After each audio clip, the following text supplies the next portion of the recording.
Well, I don't know. I didn't read it. Chapter 29 of Ezekiel. In the 10th year, the 10th month, on the 12th day, the word of the Lord came to me. Son of man, set your face against Pharaoh, king of Egypt, and prophesy against him and against all Egypt. Speak to him and say, this is what the sovereign Lord says. I'm against you, Pharaoh, king of Egypt. You great monster lying among your streams. You say, the Nile is mine. I made it for myself. But I will put hooks in your jaws and make the fish of your streams stick to your scales. I will pull you up from among the streams with all the fish sticking to your scales. I will leave you in the desert, you and all the fish of your streams, and you will fall in the open field and not be gathered or picked up. I will give you as food to the beasts of the earth and the birds of the air. Then all who live in Egypt will know that I am the Lord. So he's comparing him to a dragon here. He's comparing him to Leviathan, okay? This sea dinosaur, aquatic dinosaur, described in Job. You can read about Leviathan there. So it's calling him a Leviathan or a dragon. You have been a staff or a reed for the house of Israel. When they grasped you with their hands, you splintered, and you tore open their shoulders. When they leaned on you, you broke, and their backs were wrenched. Therefore, this is what the sovereign Lord says. I will bring a sword against you and kill your men and their animals. Egypt will become a desolate wasteland. Then they will know that I am the Lord. Because you said, the Nile is mine, I made it. Therefore I am against you and against your streams, and I'll make the land of Egypt a ruin and a desolate waste, from Migdol to Aswan, as far as the border of Cush. No foot of man or animal will pass through it. No one will live there for 40 years. I'll make the land of Egypt desolate among devastated lands, and their cities will lie desolate 40 years among the ruined cities. And I will disperse the Egyptians among the nations and scatter them through the countries. Yet this is what the sovereign Lord says. At the end of 40 years, I will gather Egyptians from the nations where they were scattered. I'll bring them back from captivity, return them to Upper Egypt, the land of their ancestry, and they will be lowly kingdom. It will be the lowliest of kingdoms, and never again exalt itself above other nations. I will make it so weak, it will never again rule over the nations. Egypt will no longer be a source of confidence for the people of Israel, but will be a reminder of their sin in turning to her for help. Then they will know that I am the sovereign Lord. In the 20th year, in the first month, the first day, the word of the Lord came to me. Son of man, Nebuchadnezzar, king of Babylon, drove his army in a hard campaign against Tyre. Every head was rubbed bare and every shoulder made raw. Yet he and his army got no reward from the campaign he led against Tyre. Therefore, this is what the sovereign Lord says. I'm going to give Egypt to Nebuchadnezzar, king of Babylon, and he will carry off its wealth. He will loot and plunder the land as pay for his army. I've given Egypt as a reward for his efforts because his army did for me, declares the sovereign Lord. On that day I will make a horn grow out of the house of Israel, and I'll open the mouth among them, and they will know that I am the Lord. All right. Chapter 29.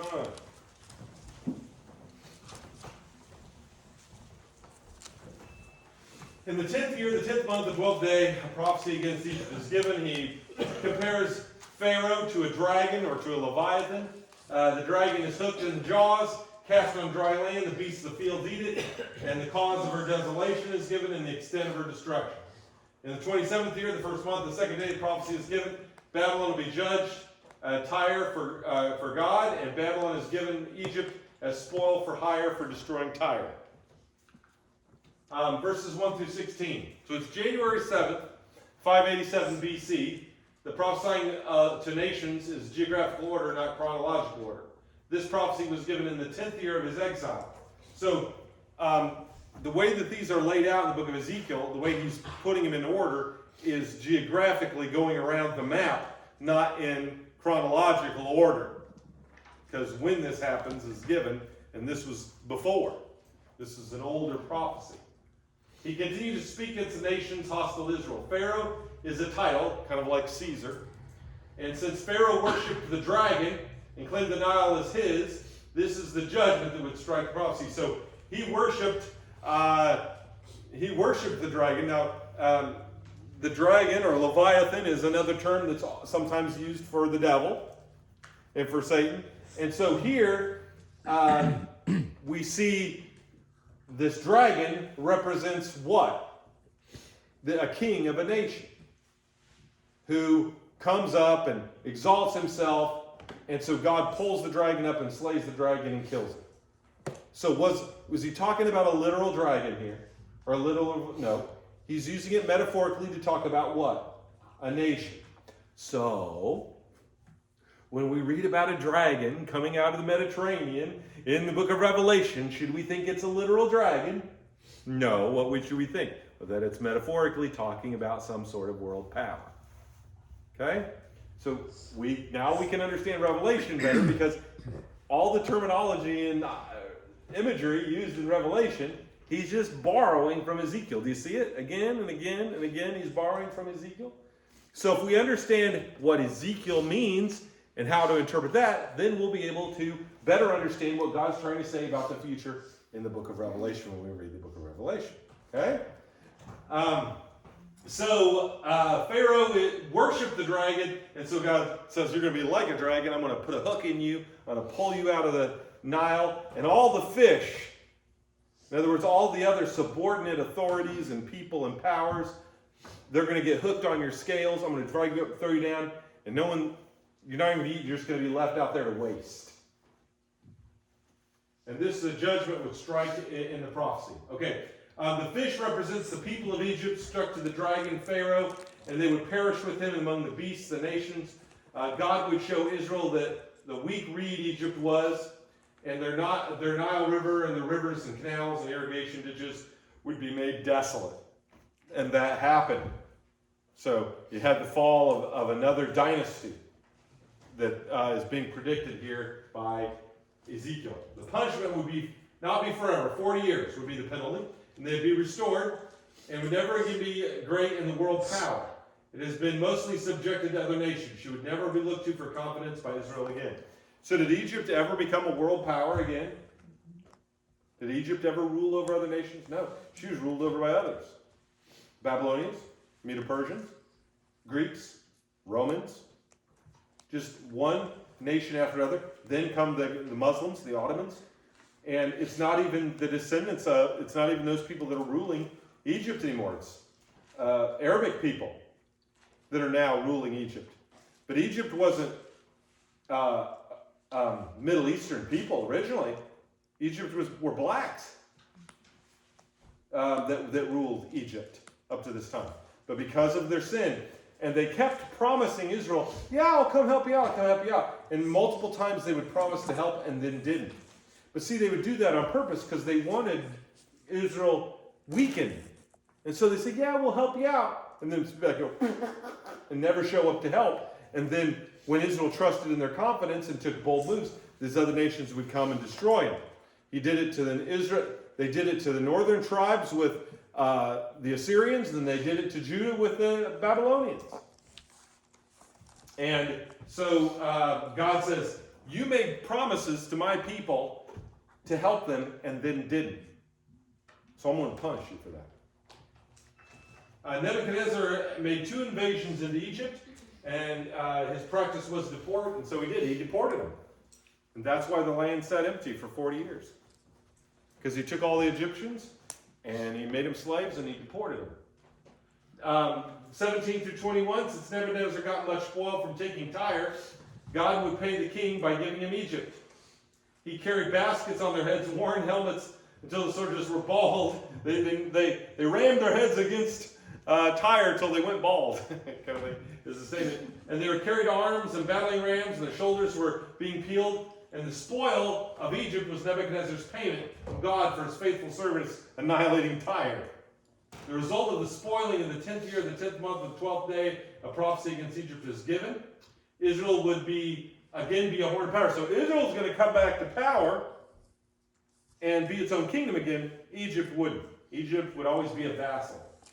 Ezekiel's prophecies would be vindicated, and Egypt would know that the Lord was God. Some believe that the horns that are beginning to bud are the survivors of the house of Judah, and it's the king's seed in Babylon that prospered, like Daniel and his friends. Now, Daniel obviously wasn't in the Messiah line because he had been, as a young man, turned into a eunuch. But some of his cousins, descendants of David, did have kids and did pass on, and that's where Mary and Joseph come from, and eventually the Messiah is going to come from. And so the horn of David is going to survive. The horn of Pharaoh is not. See, Pharaoh tried to destroy the line of David by making promises and then not keeping them, saying he had his back and then not having his back. And so God says, because of that, the line of Pharaoh, the dynasty, this particular dynasty of rulership in Egypt will come to an end, but David's dynasty will continue. In fact, it's come to life right now in Babylon. And even though, who ruled the Babylonian Empire? Well, Nebuchadnezzar. Yeah, okay. But who did Nebuchadnezzar put in charge of it to run it? Daniel. Daniel was, and Shadrach, Meshach, and Abednego were running the country. And who were they? Descendants of David.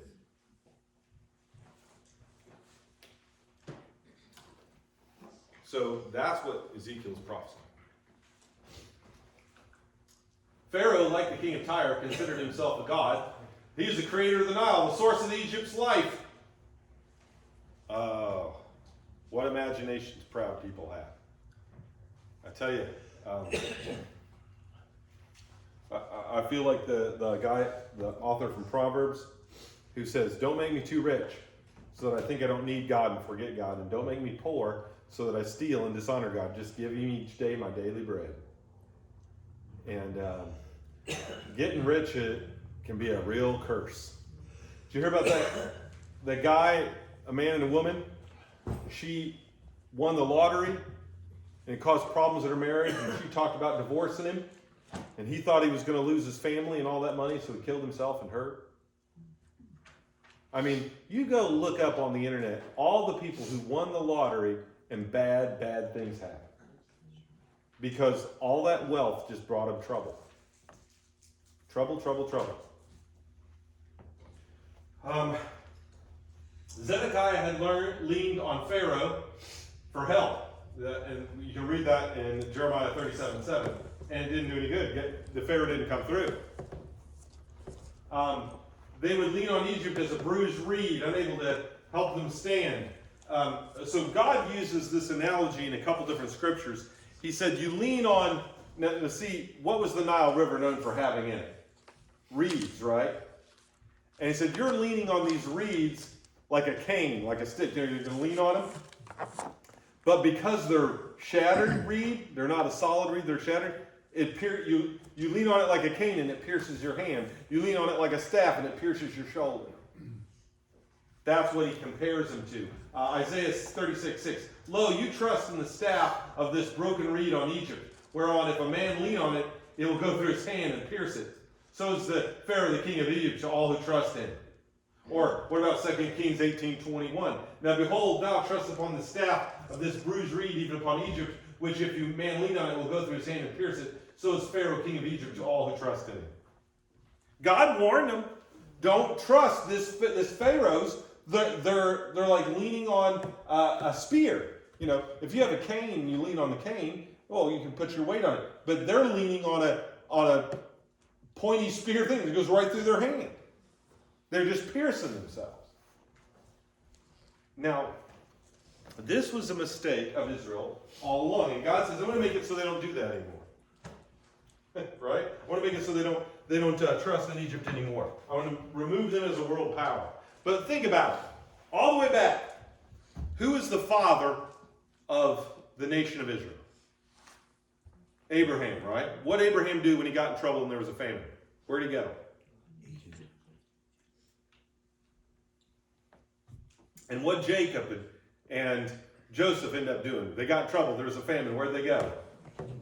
And what happened to all their descendants? They ended up slaves. Again and again, they kept wanting to go to Egypt and trust in Egypt and look to Egypt for help. King after king throughout the Old Testament. Every time they got in trouble, they wanted to lean on Egypt. And Egypt was not who you lean on. How many times you got to go through this? And God says, Israel's finally going to learn the lesson. I'm going to do away with you. And because they were always taking advantage of Israel when Israel leaned on them, God removes them. And there's a real lesson in there for us, which we'll talk about here in a second. Egypt had once dominated the world. She was no more. When God debased Egypt, he glorified Israel. He ruined their dynasty and exalted Judah's dynasty. The punishment of Egypt is the same as Israel, spoiled, scattered, and restored. But Egypt would never prosper as Israel would. Attach yourself to the old dragon, and you'll be cast into the wilderness with him. See, what happened? What happened to all the people who took Jeremiah and forced Jeremiah to go to Egypt? What happened to all those people who went and tried to hide down in Egypt? They all ended up dead. That country gets attacked by Babylon too. And destroyed by Babylon too. They jumped out of the frying pan and into the fire. And if you attach yourself to the dragon, you're going to meet the dragon's fate. Come out of her, my people. Do not look to the world or worldly ways. Well, if we just become more like the world, then we can have success. That is not the key to success.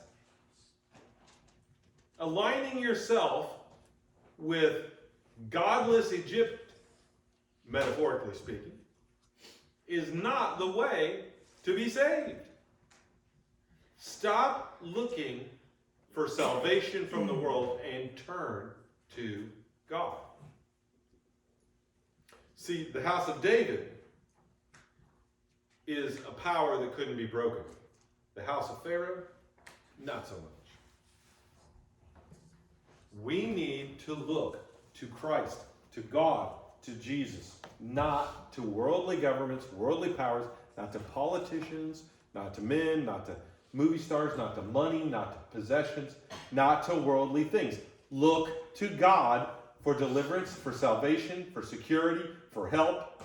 Turn to the one who cares for you, who loves you, who has the power and the ability to deliver you. And turn away from the world, because it's a broken reed. It's a staff that if you lean on it, it'll pierce you. If you put your faith in money, it'll pierce you. Put your faith in people, it'll pierce you. Put your faith in governments, it'll pierce you. Put your faith in a job or stuff, possessions, it'll all pierce you. Pleasure, it'll pierce your heart. Put your trust in God. Build your life on the foundation of Jesus Christ and his teachings alone. You don't need to lean on anything else. In the 12th of Ezekiel, 1/12 of Ezekiel is devoted to the destruction of Egypt. 1/12 of the book is devoted to the destruction of Egypt. This is because Israel's dependence on her. God will show judgment on the great world powers, for he rules among the nations, even the great ones. Men have a tendency to ignore the little countries in history. God will show that he deals with them all. Herodotus says that Pharaoh lived and prospered 25 years and said, God himself cannot cast me out of my kingdom. Oh, yes, he can. He survived. 25 years, he thought, oh, I'm safe. Oops. Then the day came and he wasn't. Egypt gave Israel false confidence and failed to deliver its promises, and God held them responsible. Egypt still dwells among desolation. She fell to the Babylonians, the Persians, Macedonians, the Romans, Saracens, Mamelukes, I don't even know who they are, and the Turks. For 2,000 years, it's been a tributary kingdom unable to exalt itself. Nobody's living in fear of Egypt, and nobody's subject to it. When one like Nebuchadnezzar gives God's vengeance, he gets such spoil and much success. They have the reward, but don't envy him, because it's not an eternal reward. If you chase after worldly things, you'll get a short-term earthly reward. But it's not a spiritual reward. Chapter 30. Man, we're knocking it out tonight. You guys are listening fast. Had a lot of practice. The word of the Lord came to me. Son of man, prophesy. Say, this is what the sovereign Lord says. Wail and say, alas for that day, for the day is near. The day of the Lord is near. A day of clouds, a time of doom for nations. A sword will come against Egypt, and anguish will come upon Cush. When the slain fall in Egypt, her wealth will be carried away, and her foundations torn down. Cush, Put, Lydia, all Arabia, Libya, and the people of the covenant land will fall by the sword, along with Egypt. This is what the Lord says. The allies of Egypt will fall. Her proud strength will fail. From Migdol to Aswan, they will fall by the sword within her, decrees the sovereign Lord.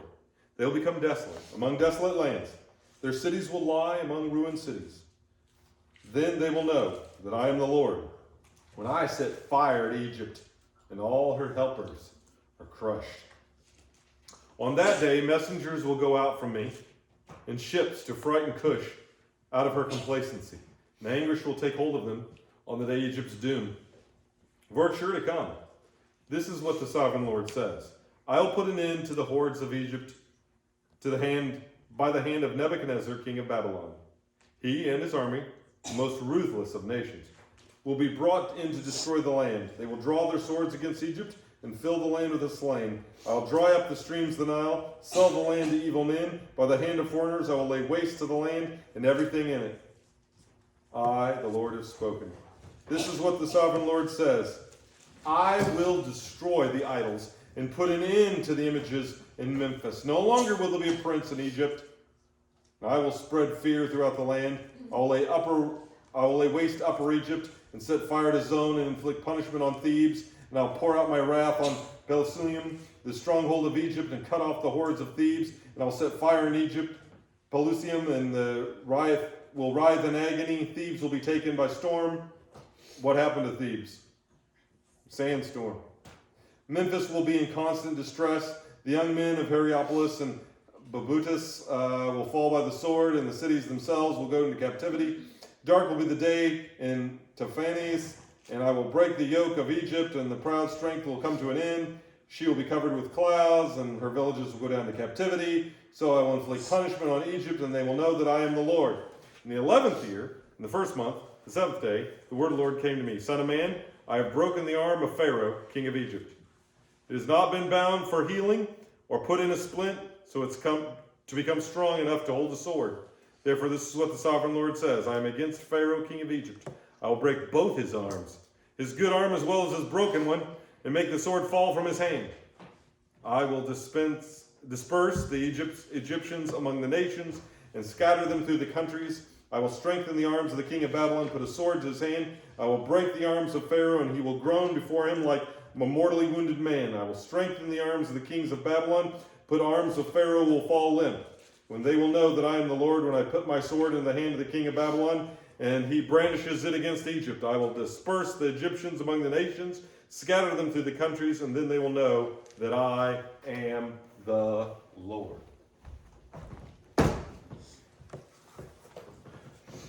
All right. Chapter 30. The first word of the Lord comes. He says there's going to be a sword on Egypt, on its allies, and the sword on Egypt, and again, and then its allies. It's kind of a repeating pattern, like we'll see often in prophecy. And then Pharaoh's arm is broken, Egypt is scattered. Nebuchadnezzar's arm is strengthened, and Egypt is scattered. Again, do you see the parallels? And so this chapter is actually a set of parallel ideas. There's a day of the Lord for Egypt and her allies, a day of calamity. Her satellite nation, Ethiopia, would be destroyed. Ethiopia had sent messengers and ships to say that they would help Judah, but they did not. So God sent ships of messengers to announce the fall of Egypt. See, there's this balance in this chapter. You sent ships saying you'd come and you didn't, so I'm sending you ships to say you're going to fall. Her allies would be destroyed. The Jews which had fled there would die. It calls them men of the covenant, verses 5 and 6. Jeremiah was one of those guys. Okay, so the Jewish people that escaped there, tried to get away from the king of Babylon, he catches up with them there. Her pride, that's her military, would be broken and she would be depopulated. Verse 10, her land would be wasted by Babylon. Her irrigation system would be destroyed, the Nile dried up. Her gods would be destroyed, no more princes would rule in Egypt. Even today, it is ruled by Muslims. By the way, when it talks about the rivers being dried up, there used to be a vast irrigation system off of the Nile River that made the green area around the Nile much wider. So much more of Egypt used to be farmable because they had, over the centuries, created vast irrigation system.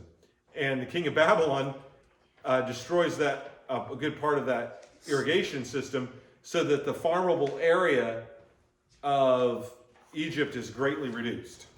Okay? Which is going to make it so it can't be wealthy in the future and can't become a world power. They would be taken into captivity. The second prophecy on April 30th, 587 BC, which there was 3 months before the fall of Jerusalem. So, when was this prophecy given? This prophecy was actually given back before the fall of Jerusalem. So we see that the prophecies in Ezekiel are not in chronological order as he received them. They're in order of God going around the map. And okay, here's when I gave these prophecies. Now it tells the dates when they're given, so we could put them in chronological order if we wanted, but they're not in chronological order in the book. Okay? Egypt's arm would be broken, never to rally again against Nebuchadnezzar, whose arm was strengthened. Egypt would drop the sword, that means military power, and Pharaoh would groan like a dying man. His dynasty would come to an end and would be killed. So, on the one hand, you got he has a broken arm, and God breaks his other arm. And now he has no arm to pick up the sword with. Meanwhile, the arm of Babylon is strengthened. And so he's comparing the arms. The picture of a swordsman who's planning to use his sword, but his arm is broken. He must drop it. This is not an unfulfilled prophecy. Hal Lindsey notwithstanding. The cities are gone, and many of our allies. To make this double prophecy is unwarranted without scriptural authority. So the modern day people try to make, Egypt's doing this, and this prophecy about Egypt, and try to make it about today. Look, this can't be about today because nobody's trusting in Egypt. Nobody's leaning on Egypt. There is no Pharaoh. They have no military power. They are not aligned with Cush anymore, or with Ethiopia. Their tributaries are already destroyed. Thebes and all these cities are already destroyed. The cities are going to be destroyed. They're already destroyed, and half of them aren't there anymore. And in fact, some of them we don't know where they are because they got swallowed up by the sand. So, to try to make this prophecy about today is ridiculous and unwarranted, and don't let the modern day, premillennialists fool you. Note verse 26 says that the Egyptians will be scattered among the countries. This is not used by the premillennialists. So they'll take part of the prophecy and say, this is what's going to happen in Egypt. Okay, so they're going to be taken captive and, hold on a second, that doesn't work. And the same thing is said of the Jews. So is that going to happen to the Jews? Again? No. Ezekiel's prophecies, making about the future instead of referring to Babylonian captivity is ridiculous. Okay? These are not prophecies about the 20th century. These are fulfilled already. These prophecies have been fulfilled. God already broke Egypt's arm when the Babylonians chased the Egyptians away from Jerusalem. In verse 21. Read Jeremiah 46:2. Against Egypt and against the army of Pharaoh, king of Egypt, which was by the river Euphrates and Carchemish, which Nebuchadnezzar, king of Babylon, smote in the 4th year of Joachim, son of Josiah, king of Judah. That arm never healed. So they had a battle between Judah and Egypt, and the king of Babylon already won that. That's when he broke his arm, the first time. And then he goes back after Jerusalem is destroyed, and after Tyre is destroyed, and after Ammon is destroyed, and Edom is destroyed, and he's conquered everyone up there in the Middle East. Then he goes, I might as well go take care of Egypt. I finished what I started. And he goes down and breaks the second arm and totally destroys Egypt.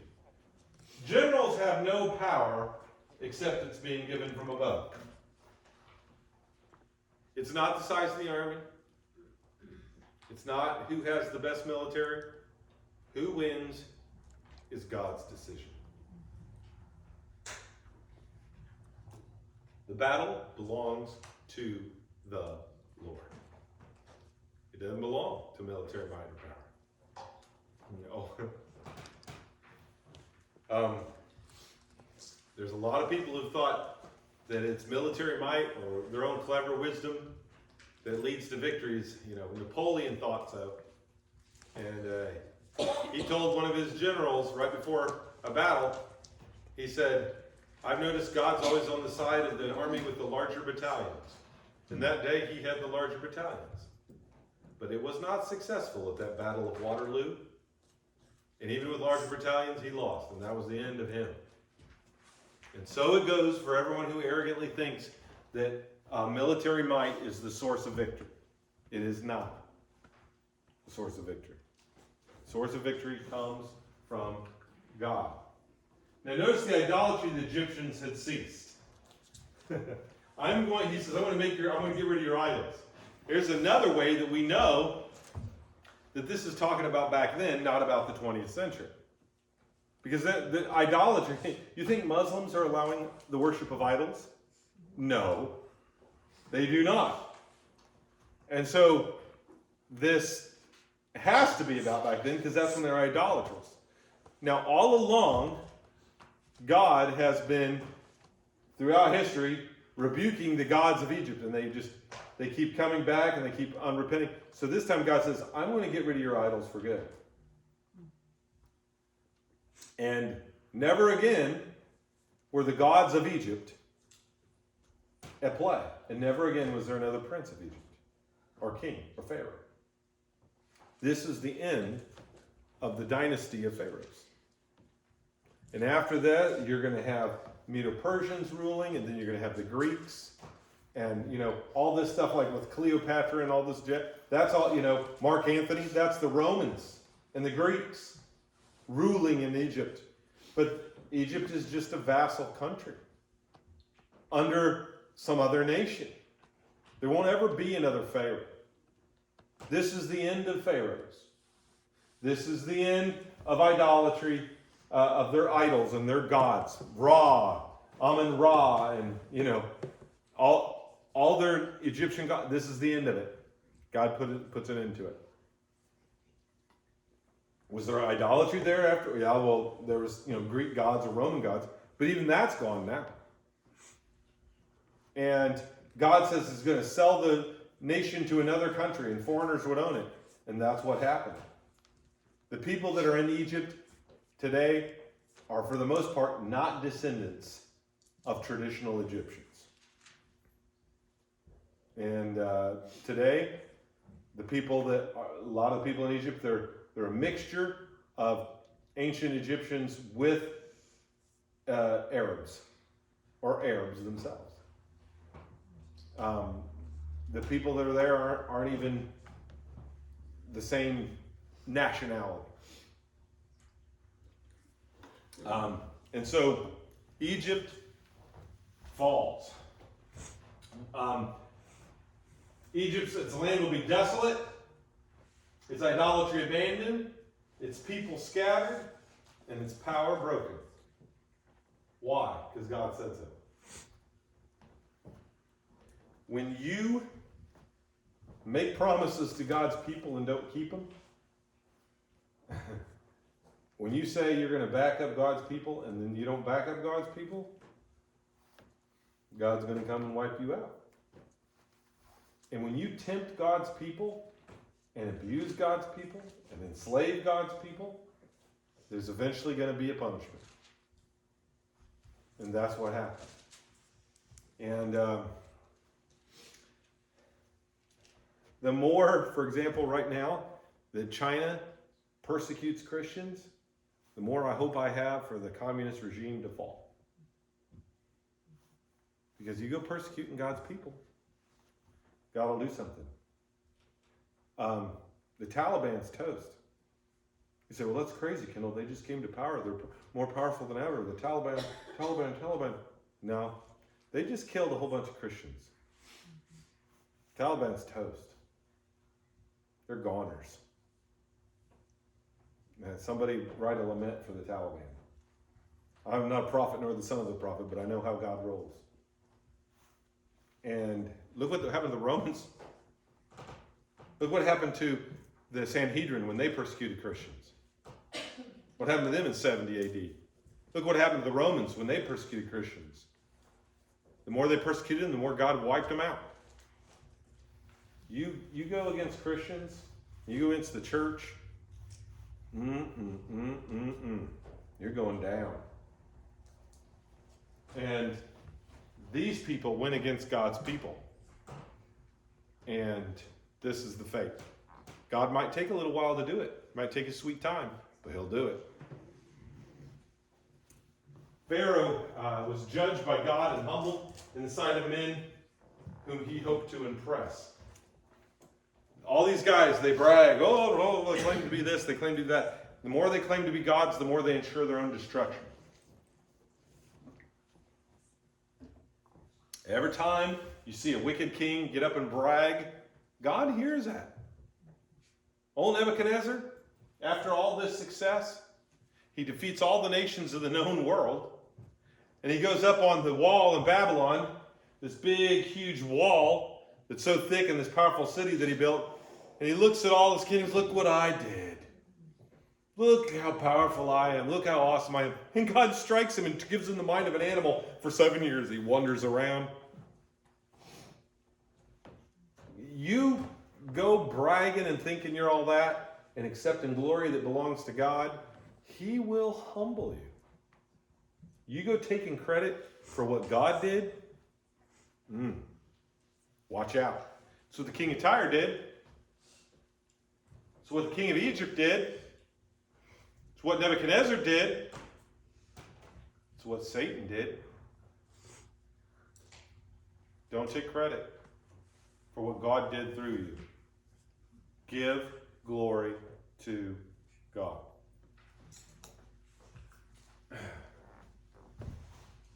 We will pick up at chapter 31 next week.